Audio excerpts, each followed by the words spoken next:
KT 서울 아현지사 화재의 정확한 원인을 파악하기 위한 경찰과 소방, 한국전력 등 관계기관의 합동 감식이 오늘 진행됩니다. 국립과학수사연구원까지 참여하는 오늘 감식에서는 각종 장비를 동원해 정확한 발화 지점과 원인, 책임 소재 등을 가리게 됩니다. KT 측은 어젯밤 자정을 기준으로 휴대전화 등 무선통신은 70% 이상, 인터넷은 97% 이상 복구됐다고 밝혔습니다. 오늘까지 임시 복구는 마무리될 것으로 보이지만 불에 탄 설비를 모두 교체하기까지는 일주일 정도 시간이 더 걸릴 것으로 예상됩니다. KT는 이번 화재로 피해를 입은 유무선 가입 고객들에게 1개월 요금을 감면해주기로 했습니다. 1980년대 3천여 명의 사람들이 강제 노역을 하며 폭행 등에 시달린 형제복지원 사건에 대해 잘못된 판결을 바로잡아달라며 비상상고를 신청한 문무일 검찰총장이 내일 피해자들에게 직접 사과를 합니다. 이들이 농성을 벌이고 있는 국회 앞 인근에서 만날 것으로 보입니다. 역대 가장 많은 이의 신청이 나온 이번 수능의 정답이 오늘 오후에 발표됩니다. 복수 정답이나 정답 없음으로 처리될 문제가 있을지 관심이 모아지고 있는 가운데 올 수능에서 오류가 인정될 가능성은 낮은 것으로 전망되고 있습니다. 영국과 유럽연합이 영국의 EU 탈퇴, 브렉시트 관련 합의문에 공식 서명을 했습니다. 양측 의회의 비준 동의 절차가 이제 남았는데 통과가 된다면 내년 3월 말 영국은 EU를 떠나게 됩니다.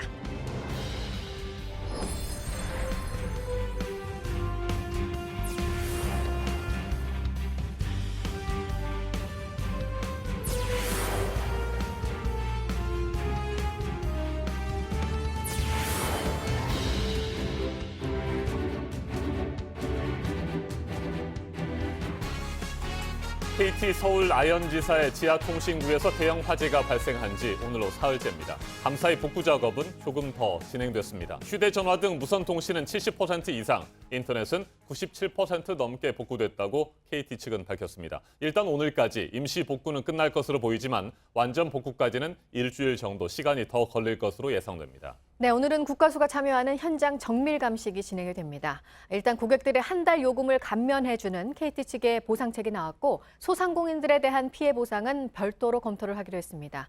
문제가 생기면 서울 주요 지역의 일상을 마비시킬 정도의 중요한 설비가 있는 이런 곳이 어떻게 이렇게 화재에 대비하지 못하고 있었는지 비난의 목소리도 커지고 있습니다. 11월 26일 월요일 아침엔 이혜원 기자가 첫 소식으로 전해드리겠습니다. 경찰과 소방당국이 어제 1차 감식을 벌인 결과 KT 아현지사 건물의 지하통신구 150m 중 79m가량이 불에 탄 걸로 나타났습니다. KT 측은 어제 자정을 기준으로 휴대전화 등 무선통신이 70% 이상, 인터넷은 97% 이상 복구됐다고 밝혔습니다. KT는 임시복구 작업을 화재 사흘째인 오늘까지 마무리한다는 계획이지만 불에 탄 설비를 완전히 복구하기까지는 일주일 정도 걸릴 거라는 게 소방당국의 설명입니다. KT는 이번 화재로 피해를 입은 유무선 통신 서비스 가입자에게 한 달치 요금을 감면해주기로 결정했습니다. 보상금은 직전 3개월 동안의 평균 사용요금을 기준으로 책정하게 됩니다. 영업 손실을 본 자영업자 등에 대해선 적극적인 보상 방안을 마련하겠다는 입장입니다. 오늘 오전엔 국과수와 함께 정확한 화재 원인을 살피기 위한 2차 감식을 시행합니다. JTBC 이혜원입니다. 통신망 장애가 이어진 지역의 시민들은 지난 주말과 휴일 인터넷과 전화를 사용할 수 없었고 TV도 시청하지 못하는 등 답답한 시간을 보냈습니다. 경찰의 내부 통신망에도 장애가 나타나 112 신고 내용을 직접 손으로 기록해야 했습니다. 최규진 기자가 보도합니다. TV를 켜려고 리모컨을 눌러도 화면이 나오지 않습니다.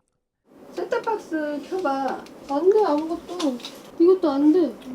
신호 없음밖에 안 돼. 전화기를 들어도 소리가 들리지 않고 연결이 끊깁니다. 이틀째 통신망이 끊기면서 집에서 휴일을 보내려던 서울 마포와 용산 서대문구 시민들은 불편함을 호소했습니다.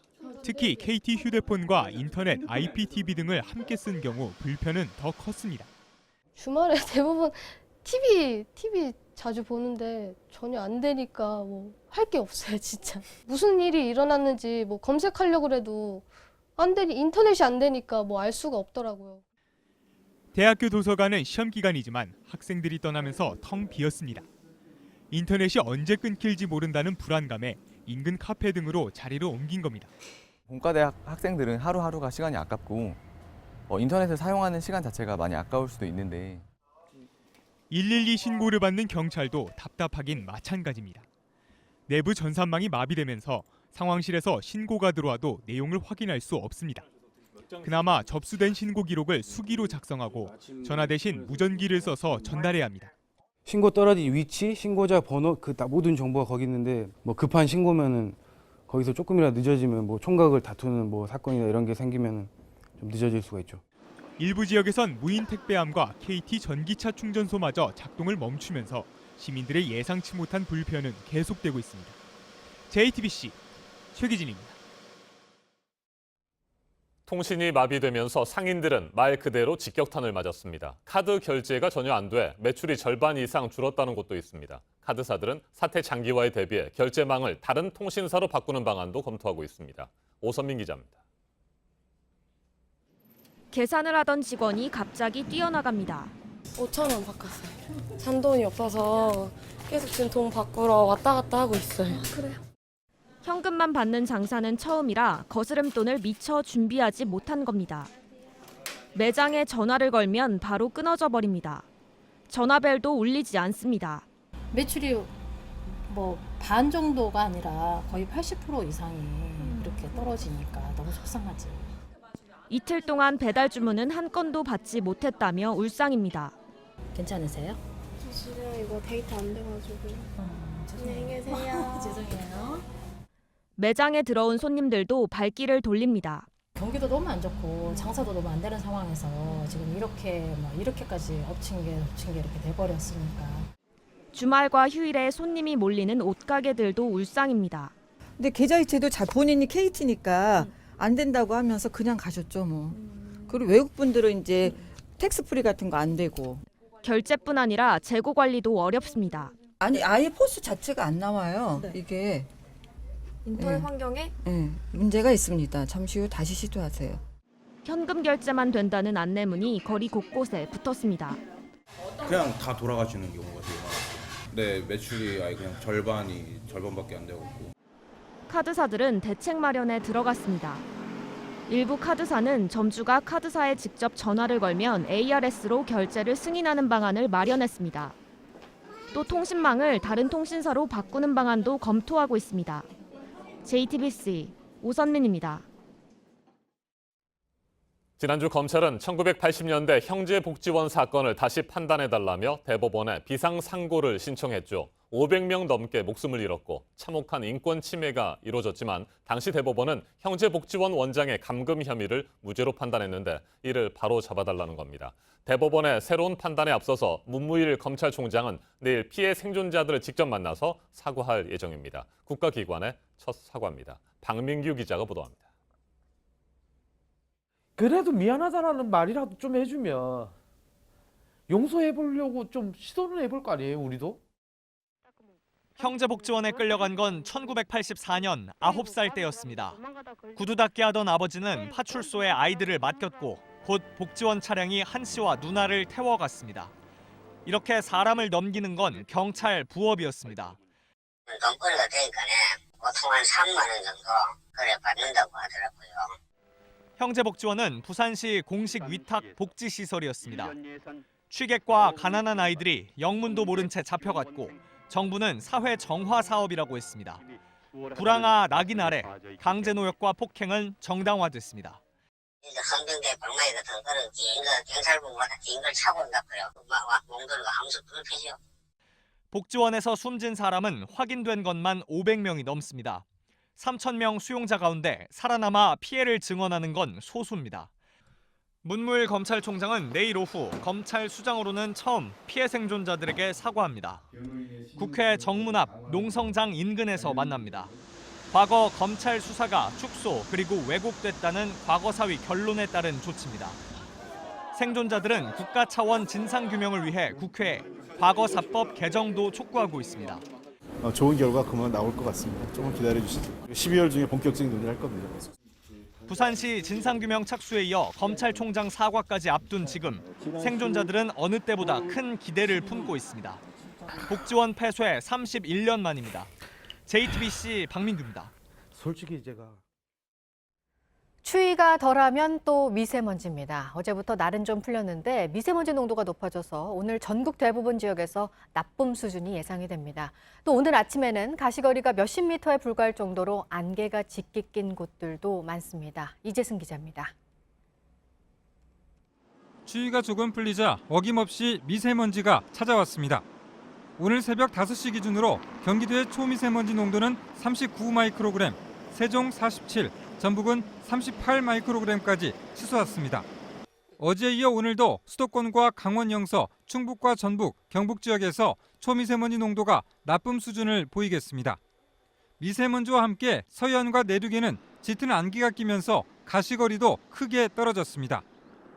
기상청은 오늘 새벽 5시 기준으로 경기 동두천의 가시거리는 50m, 강원도 철원은 70m, 전북 남원은 60m로 관측됐다고 밝혔습니다. 또 대전은 1km 안팎, 서울은 3km 안팎으로 측정됐습니다. 오전까지 안개가 짙게 끼는 곳이 많겠고 낮 동안에는 연무나 방무로 남아있는 곳도 있겠습니다. 미세먼지와 짙은 안개는 모두 대기의 움직임이 둔해졌기 때문입니다. 대기 정체 현상은 극지방 찬 공기의 경계선인 제트기류가 북쪽으로 올라가면서 빚어졌습니다.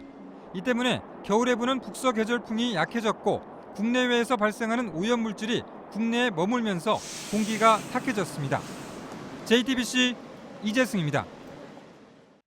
지난 2014년 러시아가 우크라이나에 속한 크림반도를 강제 병합한 이후 두 나라 간의 갈등이 이어지고 있는데요.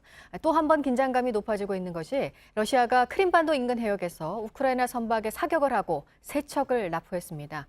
왜 이런 일이 벌어졌는지 두 나라는 서로 다른 주장을 하고 있습니다. 김성탁 특파원입니다.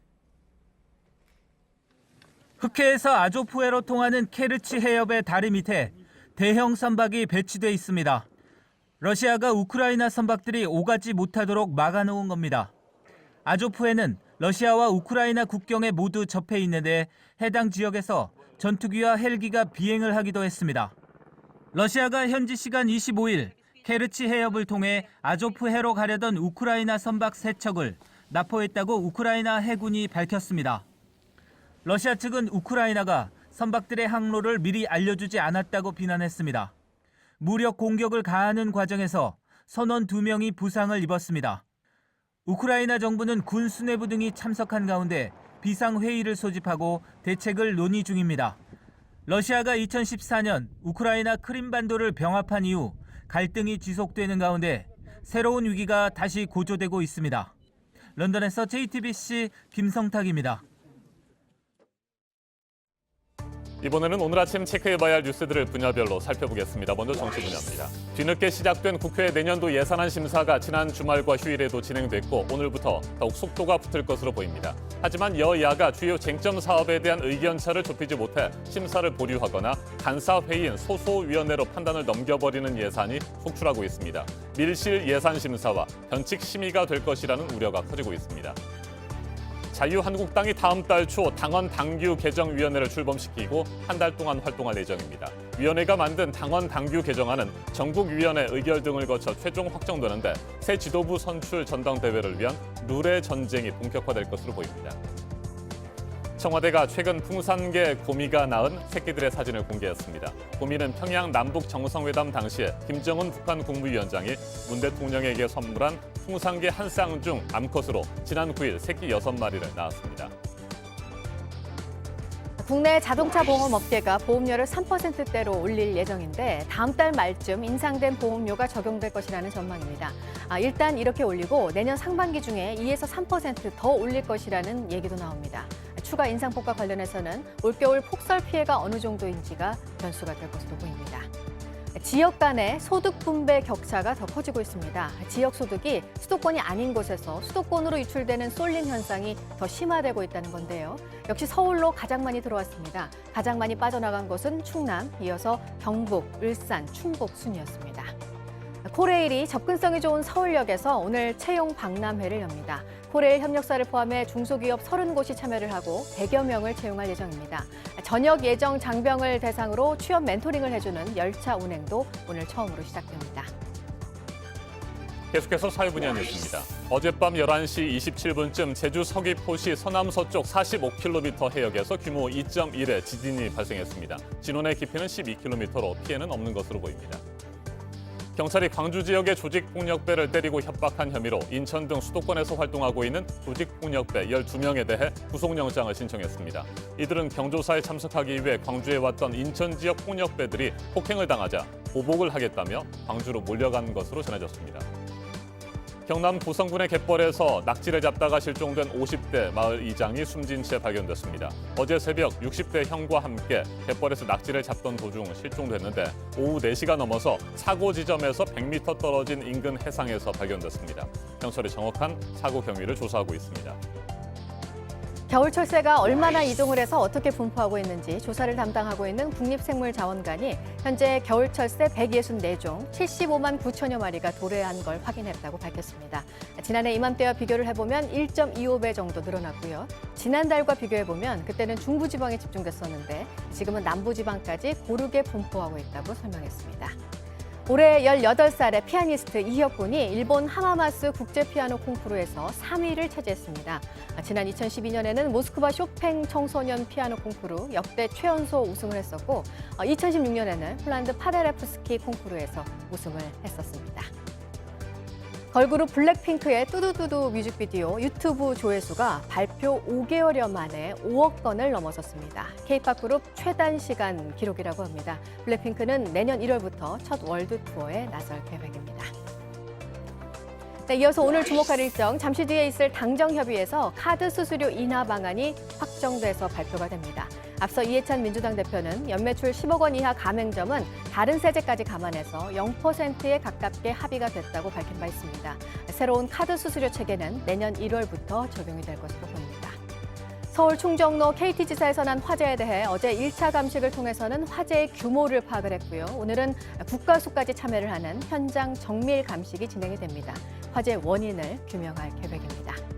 조양호 한진그룹 회장 오늘 첫 재판이 있습니다. 수백억 원대 회사 돈을 가로채고 1,000억 원대 부당 이득을 챙긴 혐의를 받고 있는데요. 오늘 정식 재판은 아니고 재판의 쟁점 등을 정리하는 공판 준비 기일이 열립니다. 지금까지 분야별로 오늘 눈여겨봐야 할 뉴스들 체크해드렸습니다. 이어서 날씨 정보 알려드립니다. 이번 주 시작도 공기 상황이 좋지 않습니다. 현재 출근길 전국 대부분 지역에서 초미세먼지 농도가 무척 높게 나타나고 있습니다. 전북지방에는 초미세먼지 주의보도 내려지는 등 오늘 수도권과 충북, 또 전북과 경북지방에서 동일 나쁨 단계 예상되고요. 충남과 울산에서는 특히 오전 중 하늘이 흐리겠습니다. 날은 꽤 포근합니다. 평균 이맘때 수준 웃돌면서 아직 겨울맞이 걱정은 안 하셔도 괜찮겠습니다. 모레부터는 기온이 조금 내려가겠지만 평년 수준으로 큰 추위 없겠고요. 다만 일교차가 커서 옷차림은 잘 하셔야겠습니다. 현재 미세먼지 때문에 하늘이 흐린 데다가 곳곳 아침 안개까지 짙게 드리워져 있습니다. 가시거리 100m 안팎까지 짧아진 곳들이 많아서 안전운전 하셔야겠습니다. 한편 제주도는 약한 기압골의 영향으로 오후 한때 비가 조금 내리겠습니다. 강수량은 5mm 안팎으로 예상됩니다. 낮 동안 어제보다 더 포근합니다. 서울이 13도, 대전과 대구 14도 되겠고요. 광주는 16도까지 오르겠습니다. 북한 지역은 함흥이 최고 14도, 평양이 12도로 우리나라보다는 조금 낮겠습니다. 내일도 대기 정체로 먼지 농도가 높겠고 거기에 중국발 스모그까지 유입되면서 공기는 더욱 탁할 것으로 예상됩니다. 아침에 경기 북부와 강원 영서 북부에는 비나 눈이 조금 내리겠습니다. 기상정보였습니다.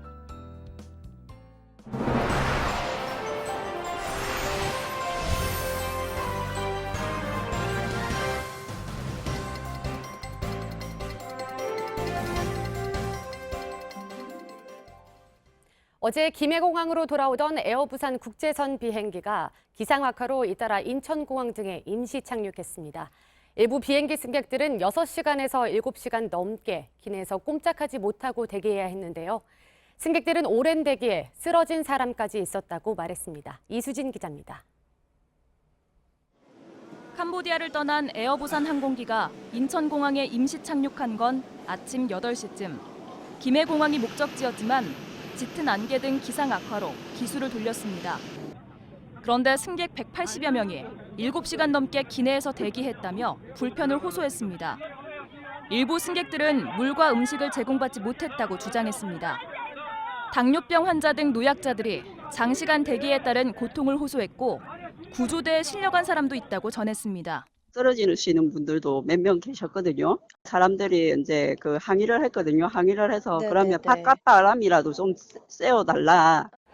앞서 대만에서 출발한 또 다른 에어부산 항공기에 탄 승객 200여 명도 같은 이유로 기내에서 6시간 넘게 기다렸다고 전했습니다.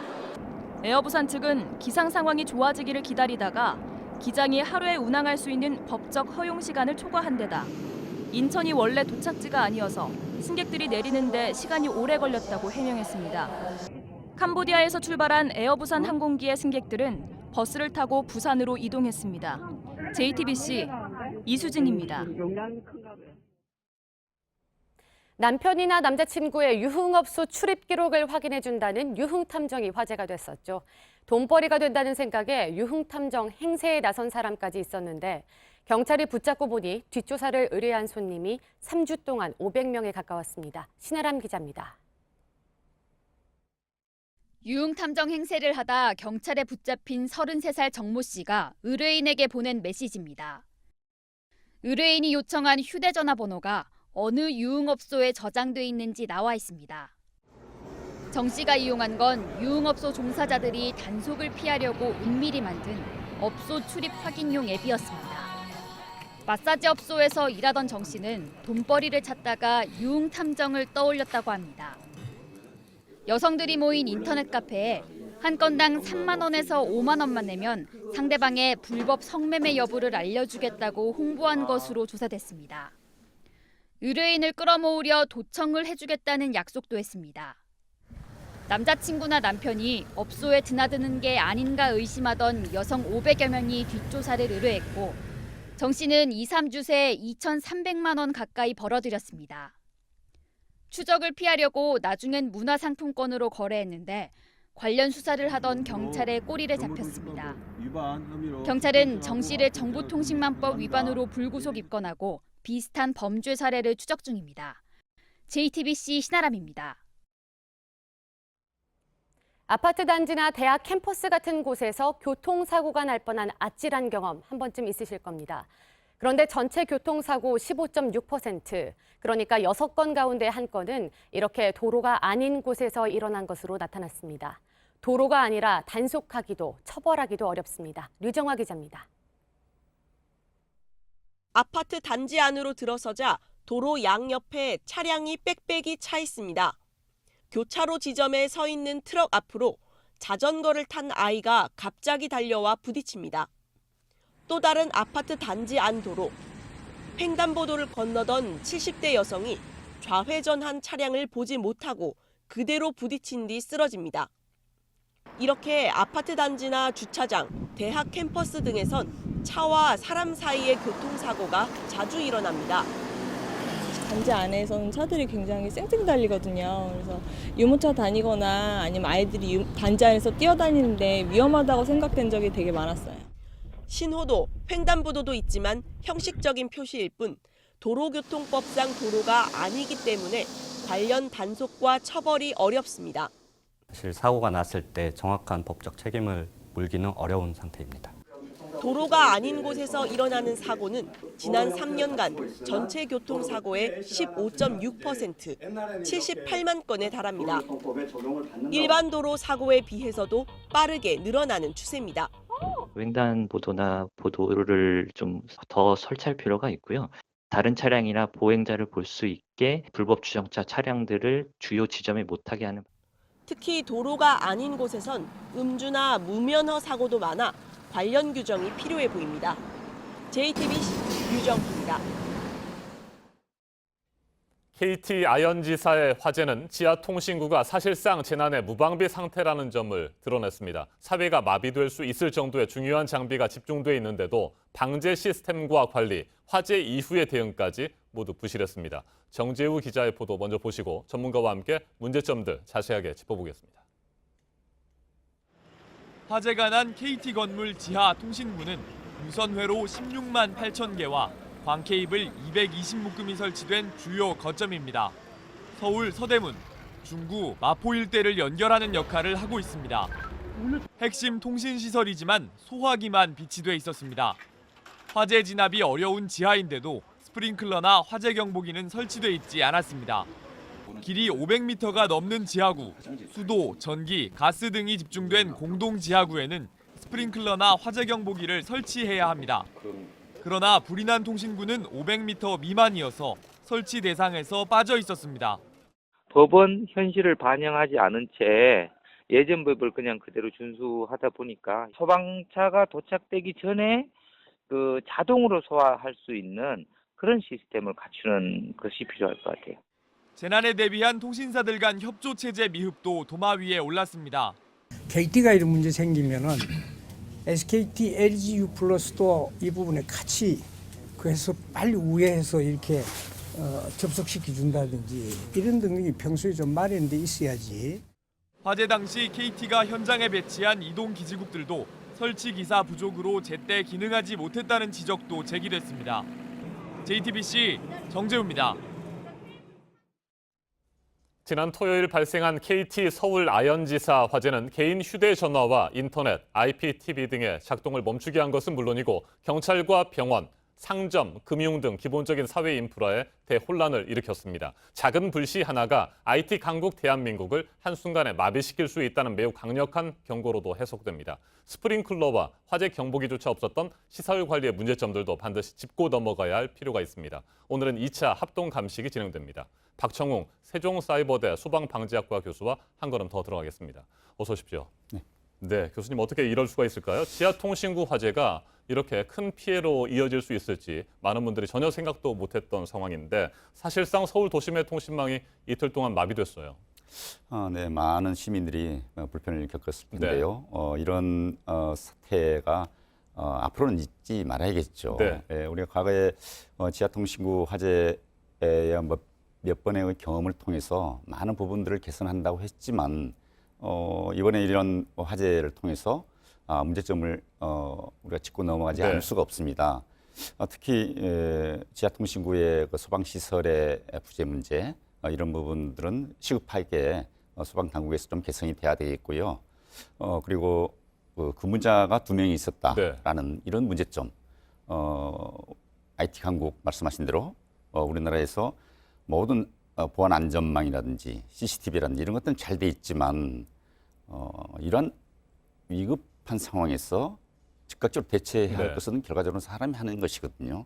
그렇기 때문에 이런 보안 문제와 더불어서 근무자의 자기 책임의식 또 관리자의 자기 책임의식 이런 부분들은 짚고 넘어가야 될 좋은 교훈이라고 생각합니다. 네, 그만큼 화재에 대비한 시스템이 미흡했다고 볼 수 있을 것 같은데요. 이 KT 아현지사의 보안 등급이 D급이었다고 하던데 A, B, C, D, D급인데 이게 어떤 의미가 있습니까? 정부에서 A 등급부터 D 등급까지 이렇게 구분을 하고 있습니다만 D 등급이라는 것은 어떤 문제가 발생됐을 때 백업이 즉각적으로 작동될 수 있는 이런 구조가 돼 있어야 되는데 아마 그런 것들이 안 돼 있었어요 보니까요. 그래서 D 등급으로 돼 있는데 이런 D 등급의 문제 결과적으로 우리 시민들에게 엄청난 피해를 가져올 수밖에 없는 거 아니겠습니까? 그래서 이거 시급하게 개선이 돼야겠죠. 네, D 등급이라고 한다면 말씀하신 대로 백업 시스템이 안 돼 있고 만약에 뭐 화재나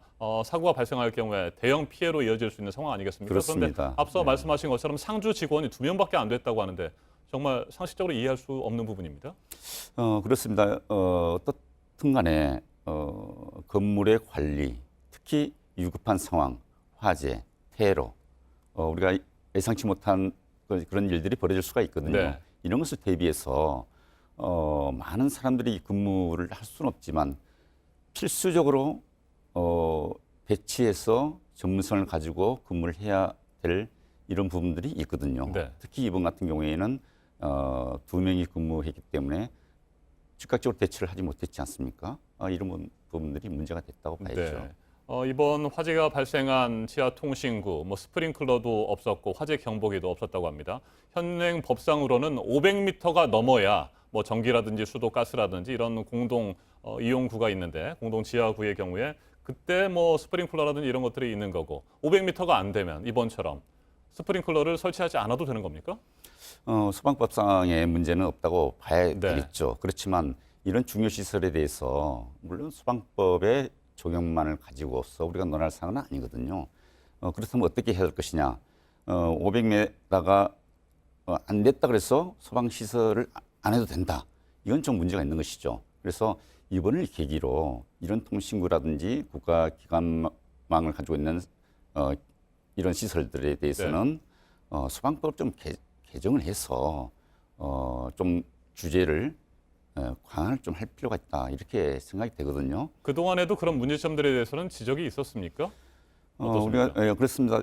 지난 2000년대인가요? 2000년도 여의도 통신구 화재라든지 94년도 종로 오가의 통신구 화재 이런 것들을 우리가 겪으면서 많은 문제점들을 개선해 온다고 했지만 또다시 이런 문제가 발생되는 것이거든요. 그래서 이번 계기로 지하 통신구의 소방시설의 보강, 특히 자동화 탐지 설비라든지 또 지하에 설치하는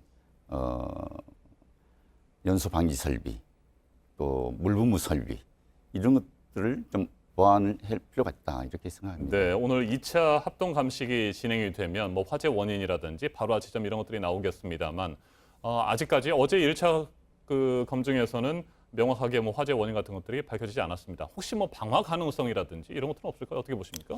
아마 이 통신 시설이라는 것은 보안 시설이기 때문에 방화의 위험성은 없지 않겠느냐 이렇게 예측을 하고요.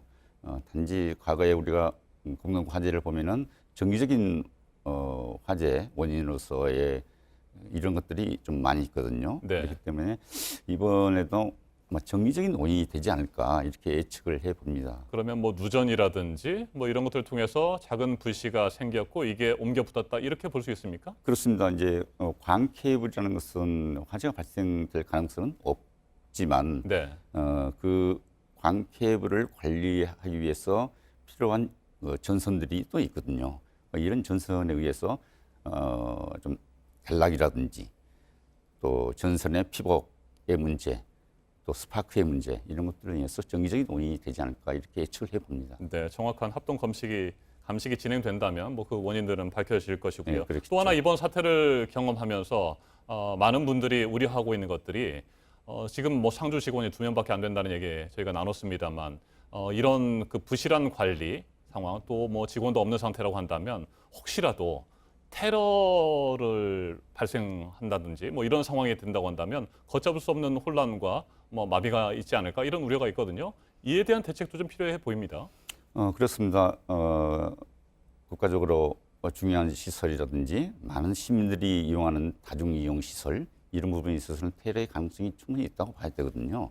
그래서 이런 것들 대비해서 관계자 즉 건물주 또 정부 관계기관 이런 데서는 이런 사건을 계기로 해서 그런 부분도 관심을 갖고 예의주시하고 또 대책을 마련해 나가야겠죠. 네, 앞에서 잠깐 말씀을 해주셨습니다만 소방법을 강화하기 위한 뭐 구체적인 내용들 혹시 뭐 요즘에 논의되고 있는 것도 있습니까? 그렇습니다.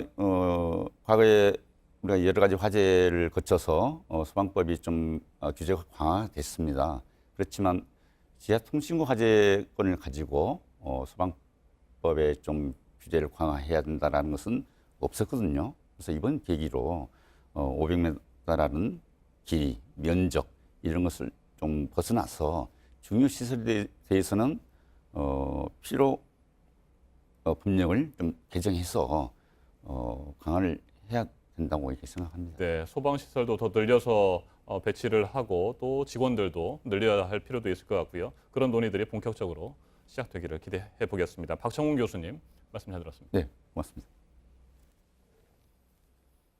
명문 사학으로 꼽히는 서울 휘문고등학교 재단이 보유 건물의 세입자들과 100억 원대 분쟁을 벌이고 있습니다. 재단이 임대업체를 통해 세입자들과 계약을 했는데 해당 업체 대표가 보증금 130억 원을 탕진했기 때문입니다. 재단 측은 자신들도 사기를 당했다고 주장하지만 JTBC 취재 결과 업체 대표가 재단 이사장과 개인적인 거래를 했다는 의혹도 제기되고 있습니다.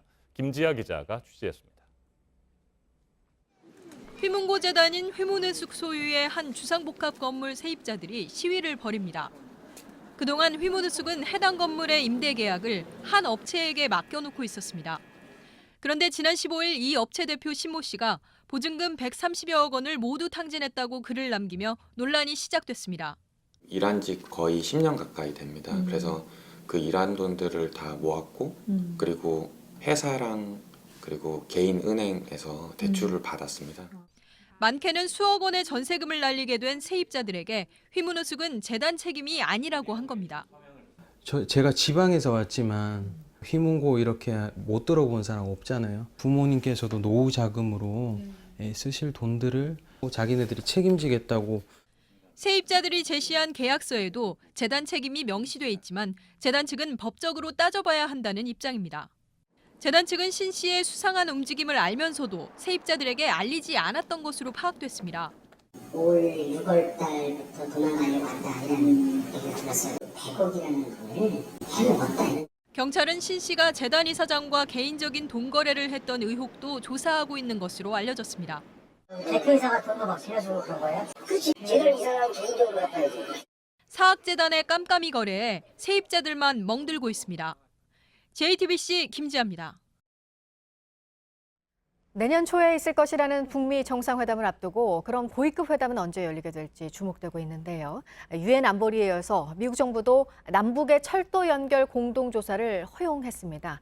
고위급 회담을 앞두고 미국이 북한에 어떤 메시지를 보낸 것이라는 평가입니다. 신진 기자입니다. 유엔과 미국이 제재를 하지 않기로 결정하면서 남북철도 공동조사를 막는 제약은 해결됐습니다. 전문가들은 특히 독자 제재에서도 예외를 인정한 미국의 결정을 눈여겨봐야 한다고 입을 모았습니다. 북미 비핵화 협상의 동력을 이어가려고 하는 미국 정부의 노력이 반영됐다. 북미 간 비핵화 협상이 속도를 내지 못하고 있는 가운데 북한에 긍정적인 메시지를 던진 것으로 풀이할 수 있다는 겁니다. 11월 초 뉴욕에서 열릴 예정이었지만 한 차례 무산됐던 북미 고위급 회담이 임박한 상황에서 북한을 협상 테이블로 이끌기 위한 고민의 결과라는 분석도 나옵니다. 특히 오는 27일부터 예정된 G20 정상회의 이전에 북미 고위급 회담이 열린다면 우리 측의 중재 역할도 수월해질 것이라는 목소리도 나옵니다. 문재인 대통령은 유엔 이사국들을 상대로 올해 마지막 외교전을 펼칠 전망입니다. 도널드 트럼프 미국 대통령과의 회담이 이뤄질 경우 김정은 위원장의 서울 답방과 내년 초 북미 정상회담 등에 대한 논의가 이뤄질 것으로 보입니다. JTBC 신진입니다. 얼마 전 인천에서 중학생이 집단 폭행을 당하고 결국 옥상에서 추락해서 숨진 사건. 이 학생은 어머니가 러시아 사람이었습니다. 이렇게 엄마나 아빠가 다른 나라 사람인 가정의 아이들은 우리 사회에서 살면서 겪는 여전한 편견이 상처가 된다고 말하고 있습니다. 어환희 기자입니다. 친했던 친구들을 하나하나 짚어봅니다. 사진을 보며 수줍게 웃는 그는 18살 프로모델 한현민 군입니다. 나이지리아인 아버지와 한국인 어머니 사이에서 태어난 한 군은 미국 타임지에 영향력 있는 10대에 선정되기도 했습니다. 이국적인 외모로 패션계의 사랑을 받고 있지만 오히려 과거 한때는 깊은 상처가 남기도 했습니다. 아유, 까만 사람이 짜장면 먹고 있네. 뭐, 너 피 무슨 색이야? 뭐, 너 머리 막 신기하다. 친구 엄마가 와서 저네랑 놀지 마 하고 데려가기도 하고. 동네를 떠나 수학여행에서 느낀 외부인들의 시선은 더 힘들었습니다. 그런 시선들이 되게 좀 부끄러웠어요. 나는 여기서 태어났고 다 똑같이 남들과 똑같이 살았는데 나는 왜 이런 놀림을 받아야 되지? 20년 동안 한국에서 지낸 러시아 출신 마스로바 이나 씨는 최근 초등학생 딸의 말을 듣고 놀랐습니다. 머리 색깔이 약간 갈색 빛이 나거든요. 그래서 엄마 나 검정색으로 해주면 안 되겠어? 염색을 해달라고 하는 거예요. 러시아어 먼저 당장은 친구들과 잘 지낸다고 해도 안심할 수는 없습니다. 중학교 때 애들이 너무 많이 당하기 때문에 이제 뭐 사춘기도 올 거고 따돌림을 하든가 당하지 않을까 걱정은 미리 하고 있어요. 한국에 출생아 20명 중 1명은 다문화 가정에서 태어납니다. 하지만 성장 과정에서 시선의 상처를 받지 않는 경우는 드뭅니다. 개인이 이러한 차별과 편견을 이겨내는 구조에서 어떻게든 평범해 보이고 싶었는데 평범하면 절대 할 수 없는 거잖아요. 제가 하고 싶은 걸 찾고 나서부터 조금 자신감을 가졌던 것 같아요. 하나의 사회 구성원으로 받아들이는 분위기가 형성돼야 한다는 지적입니다. JTBC 어환입니다. 멸종위기종이고 천연기념물이기도 한 사냥의 집단 서식지가 올겨울에 수렵을 할 수 있는 곳이 됐습니다. 사냥들을 치료하는 센터는 돈 문제 때문에 세우려던 계획이 무산이 된 그런 상황입니다. 윤두열 기자입니다.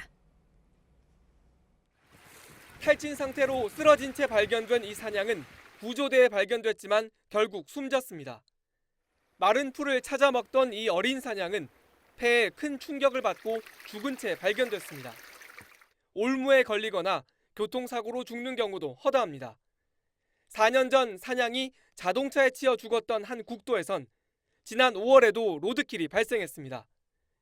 경북 울진에는 사냥 100여 마리가 서식하는 것으로 알려졌는데 2010년 이후 59마리가 죽거나 탈진한 상태로 발견됐고 대부분 숨을 거뒀습니다. 사냥치료센터를 건립하려 했지만 울진군과 문화재청이 운영비를 놓고 옥신각신하다 결국 무산됐습니다.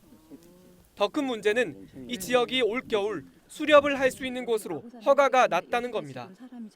지난 20일부터 수렵 기간이 시작됐는데 202명이 울진에서 사냥을 하겠다고 신청했습니다. 천연기념물 훼손은 법으로 엄격히 금지되어 있습니다. 하지만 사냥터에선 사냥과 다른 동물을 구별하는 게 쉽지 않습니다. 수렵하는 분들이 사실은 그 정해져 있는 노루나 뭐 이런 애들만 잡는 게 아니잖아요. 천연기념물 사냥이 굶어 죽고 차에 치여 죽는 것도 모자라 이제는 사냥을 당할 수도 있는 처지에 놓였습니다. JTBC 윤두열입니다. 6개월 넘게 우주를 날아다니던 화성 탐사선이 우리 시간으로 이제 내일 새벽에 화성에 도착을 합니다. 착륙 장면은 전 세계에 중계가 됩니다. 백종훈 기자입니다. 지난 5월 화성 탐사선 인사이트가 발사됐습니다. 미국 캘리포니아의 공군 기지에서입니다. 3, 2. 인사이트는 약 6개월 20일 동안 우주를 날았습니다. 미국 동부 시간으로는 월요일 오후, 우리 시간으로 화요일 새벽 화성에 도착합니다. 화성 궤도에 접근하면 역추진 로켓으로 속도를 줄입니다. 화성 표면에 가까워지면 낙하산을 펴니다. 인사이트가 화성 궤도에 돌입해 착륙하기까지는 약 7분이 걸릴 전망입니다. 착륙할 곳은 화성 적도의 엘리시움 평원입니다. 나사는 인사이트가 화성에 착륙하는 장면을 전 세계에 중계할 예정입니다. 화성과 지구 간 거리가 1억 4,600만 킬로미터여서 착륙이 성공해도 신호를 받는데 8분이 걸립니다. 인사이트는 2년간 화성의 지진파를 분석할 예정입니다. 이로써 화성 내부가 어떤 암석으로 이루어졌는지 조사하게 됩니다. JTBC 백종훈입니다.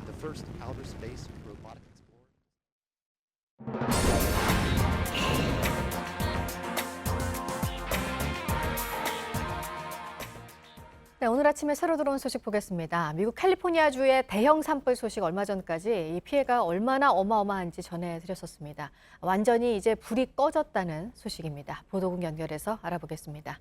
안태훈 기자, 이 산불이 진화되는데 17일이 걸린 거죠? 네, 그렇습니다. 현재 시간으로 지난 8일에 처음 불이 났으니까요. 정확하게 17일 만입니다. 현재 언론들은 미 캘리포니아 현지 시간으로 25일 완전히 진화됐다고 소방당국을 인용해 보도했습니다. 이번 산불로 현재까지 최소 85명이 숨졌고 249명이 실종된 것으로 파악되고 있습니다. 현재 소방당국은 화재가 완전히 진화됐지만 실종자 수색 작업은 계속한다는 계획입니다. 이번 산불은 가옥과 건물 등 14,000여 채를 비롯해서 샌프란시스코 면적의 5배에 이르는 620제곱킬로미터를 잿더미로 만들었습니다. 네, 다음은 해외 지진 소식입니다. 이란 서부에서 규모 6.3의 강진이 발생했습니다. 미국 지질조사국에 따르면 진원의 깊이는 10km이고 본진 이후 약 2시간 동안 규모 4.0 이상의 여진이 적어도 5차례 이어졌습니다. 이란 국영방송은 이번 지진으로 200여 명이 다쳐 치료를 받고 있지만 사망자는 없다고 보도했습니다. 네, 그리고 오늘 계속 소식을 전해드렸지만 이 서울 충정로 KT지사의 화재에 대해서 지금 비난의 목소리가 높은 게 시민들 일상을 마비시킬 정도의 시설인데 화재에 어떻게 이렇게 무력했나 허술한 관리가 지금 속속 드러나고 있었습니다. 국회가 오늘 이와 관련해서 보고도 받고 질의도 할 예정이죠? 네, 그렇습니다. 오늘 국회에서는 과학기술정보방송통신위원회 전체 회의가 예정돼 있습니다. 이 자리에서 KT 화재로 인한 통신 장애와 관련해서 현안 보고가 이루어질 예정입니다. 보다 정확한 피해 규모와 통신 장애로 인해 피해를 입은 가입자에 대한 후속 처리, 또 재발 방지 방안 등에 대한 질의가 이어질 것으로 보입니다. 한편 오늘 합동 감식에는 국립과학수사연구원까지 참여해서 정확한 발화 지점과 원인, 책임 소재 등을 따지는 정밀 조사가 이루어질 것으로 보입니다. 또 KT는 오늘 오전 9시쯤에 밤사이 유무선 통신 복구율을 발표할 예정입니다. 네, 지금까지 아침에 지금 JTBC 안태훈입니다. 월요일 날씨 키워드 알려드립니다. 오늘은 초미세먼지, 전북주의보, 그리고 내일 더 심한데요. 이번 주 시작도 어김없이 짙은 먼지와 함께하고 있습니다. 전국 대부분 지역의 초미세먼지 농도 나쁨 수준 보이고 있고 전북 지역에는 초미세먼지 주의보도 내려져 있는데요. 오늘 이렇게 대기 정체로 인해 종일 농도가 높겠고 내일은 중국발 스모그까지 더해지면서 공기가 더 탁할 것으로 예상됩니다. 황사용 마스크 꼭 착용하시기 바랍니다. 월요일 출근길마다 숨이 턱턱 막히는데요. 평일 되니까 보란 듯이 미세먼지가 폭발했다고 토로하셨고 공기가 노랗고 한 치 앞이 보이지 않는다. 누런 카메라 필터는 한국의 미세먼지를 표현한 걸까? 이렇게 말씀하신 분도 있었습니다. 언제쯤 1년 내내 파란 하늘 만날 수 있을까요? 지금까지 키워드와 SNS로 만나본 날씨였습니다.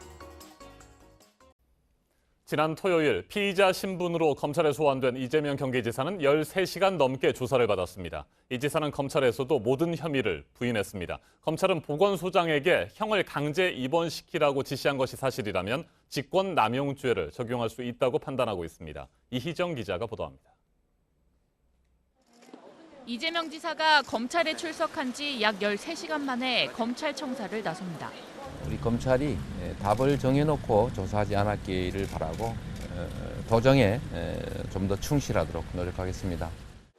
이 지사는 조사에서 친형 강제 입원 지시, 검사 사칭, 대장동 개발 사업 관련 공직선거법 위반 등 혐의들을 모두 부인했습니다. 하지만 검찰은 성남시장이던 이 지사가 분당구 보건소장에게 입원을 지시한 게 사실로 드러나면 직권남용죄 적용이 가능하다고 보고 있습니다. 검찰은 불기소 의견으로 송치된 여배우 스캔들과 조폭 연루설에 대해서도 사실관계를 확인했는데 이 지사는 이 역시 모두 인정하지 않았습니다. 검찰은 이번 조사를 바탕으로 직권남용 및 허위사실 공포에 따른 공직선거법 위반 혐의로 이 지사를 재판에 넘길지 판단할 예정입니다. 공직선거법상 선거사범 공소시효일은 선거일로부터 6개월 뒤인 다음 달 13일이지만 그 전에 기소 여부가 결정될 걸로 보입니다. JTBC 이희정입니다. 이재명 경기지사를 둘러싼 의혹들에 대한 검찰 수사가 본격화되고 있습니다. 이 지사는 모든 혐의를 전면 부인하고 있습니다. 주요 의혹들의 핵심 쟁점과 수사 방향에 관심이 모아지고 있습니다. 양지열 변호사와 자세하게 짚어보겠습니다. 안녕하십니까? 네, 안녕하세요. 네, 지난 토요일입니다. 이재명 경기지사가 검찰에 소환돼서 조사를 받았는데 역시 가장 집중적으로 조사를 받은 부분은 친형 강제 입원 지시 의혹입니다. 그렇습니다. 2012년경에 이제 성남시와 굉장히 큰 갈등을 빚고 있었던 형의 강제 입원 시도인데 그동안 새롭게 알려진 사실 중에 하나는 당시 성남시 보건소장에게 직권을 남용해서 입원을 강제적으로 하도록 해라라고 했고 또 그 부분에서 응하지 않았다는 이유로 이 전보 조치가 발령이 됐다, 비상적으로 인사 조치가 있었다라는 그런 주장까지 나왔거든요. 물론 이재명 지사 같은 경우는 부인하고 있지만 그 부분이 지금 현재 경찰에 수사하고 검찰에 넘겨진 부분 중에서 가장 중요한 어떻게 보면 핵심적인 쟁점이 될 것으로 보입니다. 네, 그런데 이번 당시에 친형 이재선 씨의 심리 상태가 비교적 정상이라는 평가 보고서가 있었다. 이런 언론 보도도 나왔습니다. 이게 사실이라면 이 지사에게 굉장히 불리한 상황 아닙니까?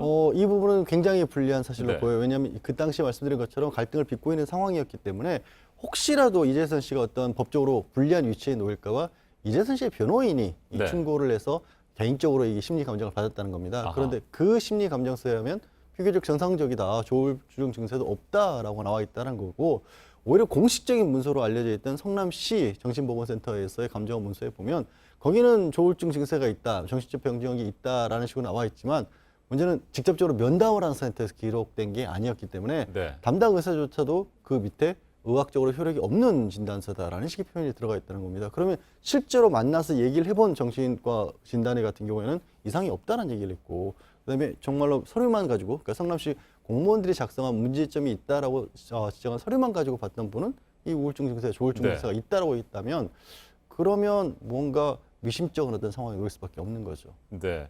검찰은 직권 남용 혐의가 적용될 수 있다 이렇게 보는 것 같은데 네, 그렇습니다. 이재명 지사는 계속 부인하고 있습니다. 이재명 지사는 이 강제 입원 자체가 가족들에 의해서 이루어진 것이고 시장으로서 당시에 물의를 많이 일으켰던 사람이기 때문에 이 뭔가 강제 진단을 하려 시도하려다가 중단된 것이지 입원 자체를 시도한 것은 아니었다라고 검찰청에 소환 조사 들어가기 직전에 좀 이례적으로 길게 해명을 했죠. 네, 토요일 조사에서는 검사 사칭 문제도 있었고 또 공직선거법 위반 혐의도 있었잖아요. 예, 그렇습니다. 뭐 다른 혐의들도 꽤 있습니다. 일단 검사 사칭 같은 경우 이제 벌금형을 2002년도 경우에 검사를 사칭해서 벌금형을 받았다는 부분, 그 부분을 좀 축소했었고 또 이 선거를 치르는 과정에서 부동산과 관련된 자신의 실적, 성남시장으로 실적 같은 걸 좀 과장했다라는 부분이 공직선거법 위반 혐의로 기소 의견은 넘어간 부분이고 많이 문제가 됐던 것들 중에 하나가 이제 여배우 스캔들이라든가 또 특정 인터넷 사이트에 가입을 했다 이런 부분들, 조직폭력배와 관련됐던 의혹 같은 것들은 경찰에서는 불기소 의견으로 넘겼지만 일정 부분은 검찰에서 다시 한번 들여봐 달라는 의미의 또 형식적인 불기소 의견이었다라는 게 분석이 더 강하거든요. 아마 이런 부분에 대해서도 검찰에서는 일정 부분 확인을 좀 했던 것으로 알려졌습니다. 네, 여배우 스캔들, 조폭 연루설 뭐 이런 것들을 포함해서 여러 가지 혐의들이 있는데 말씀드린 것처럼 이재명 지사는 계속해서 부인을 하고 있고 이런 상황에서 법정에 서게 될 가능성은 어느 정도라고 보십니까? 지금 뭐 아까 말씀드린 그 직권남용과 같은 네. 부분은 상당히 뭐 이재명 지사 입장에서 불리하고 어떻게 보면은 객관적인 증거 자료로 할 수 있는 부분들이 좀 나왔거든요. 이 부분도 그래서 기소가 불가피할 수도 있다라는 생각이 들고 있고요.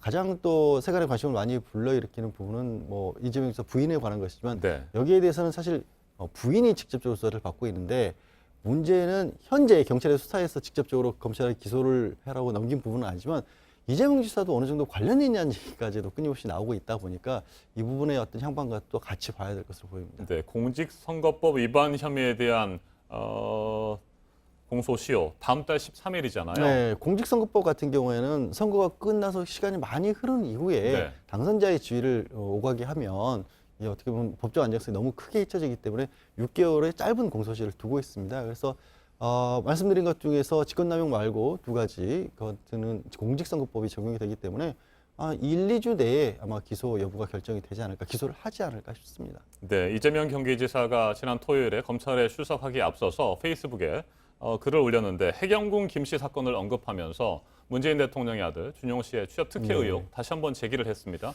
이건 뭐 어떤 전략이라고 보십니까? 그러니까 이렇게 얘기를 한 거죠. 이 해경군 김씨라고 알려진 사람이 트위터에 허위 사실을 유포했고 그게 부인 김혜경 씨가 아니냐라고 지금 경찰은 보고 있는 건데 만약에 그러면 김혜경 씨가 정말로 죄를 지었다고 한다면 이 SNS 트위터 계정을 이용한 사람이 김혜경 씨여야 되고 그 글을 쓴 사람도 김혜경 씨여야 되고 또 문준용 씨 취업 특혜가 허위 사실인데 그러니까 그런 일이 없었는데도 불구하고 이런 거짓말을 했다라는 것까지가 다 증명이 돼야 되지 않습니까?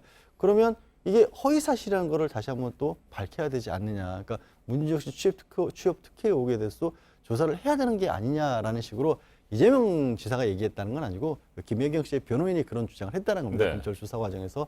근데 여기에 대해서 이 지사의 얘기는 뭐냐면 지금 문준용 씨에 관해서 이렇게 얘기를 다시금 꺼낼 수밖에 없는 구조를 만들어놨다. 그러니까 김혜경 씨를 고발한 사람들이. 그래서 우리가 이런 것들을 문제 제기한 게 아니라 법적으로 다툴 수 없게끔 만들어놔서 이거는 어떤 정치적 의도가 있는 게 아니냐. 우리를 어떤 골경한 지경에 그러니까 문재인 대통령을 지지하는 분들 입장에서 봤었을 때는 있을 수 없는 일을 저지른 것처럼 만들어놔서 곤란에 빠뜨리려고 일부러 이런 일을 꾸민 것이다라는 취지의 주장을 한 겁니다. 네, 해경궁 김씨 사건도 지난주에 경찰의 수사 결과 발표가 있었고 검찰의 손으로 넘어갔습니다. 예. 네, 검찰에서는 뭐 그동안의 정황 증거는 있지만 직접적인 증거가 없지 않느냐. 이게 이제 이재명 지사 측의 주장이었기 때문에 예. 직접적인 증거를 찾는 데 주력하게 될까요? 그렇죠. 그리고 무엇보다 이제 그 특정을 하는 것이 중요합니다. 네. 누군가를 형사처벌하려면 정말 그 사람이 해당 문제가 된 글을 썼느냐까지 밝혀져야 되거든요. 지금까지는 그 계정 주인이 과연 그 SNS 계정 주인이 누구였느냐를 가지고도 굉장히 시끄러웠지만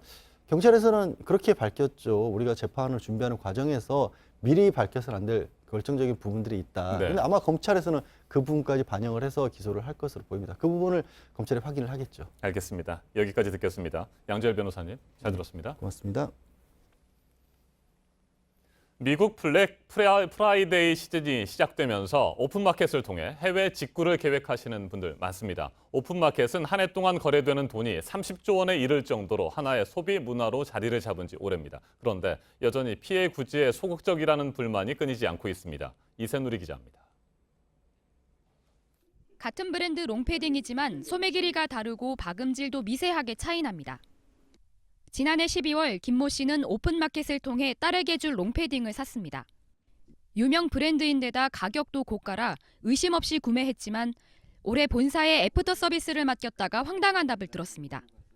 떨어진 단추 사이로 그 보온재가 빠져나오고 있어서 본사 측에다가 AS를 요청했는데 위조된 가품이라는 연락을 받았고요. 오픈마켓에 나와 있는 판매업자는 이미 연락 두절 상태. 법적으로 통신 판매 중개업자인 오픈마켓 측은 보상 의무가 없다는 입장을 고수했습니다. 해당 금액을 어떻게 다 처리를 좀 드리기 저희도 좀 어려운 입장이 있습니다, 고객님. 포인트 5만 점까지 좀 적립하는 부분은 좀 어떠실까요? 오픈마켓과 소셜커머스 등 온라인 상거래 피해 건수는 올해 지난달까지만 9천 건에 육박하며 계속 늘어나는 추세입니다. 피해가 늘면서 공정거래위원회는 필요할 경우 오픈마켓에도 책임을 지우는 쪽으로 법 개정을 검토 중입니다.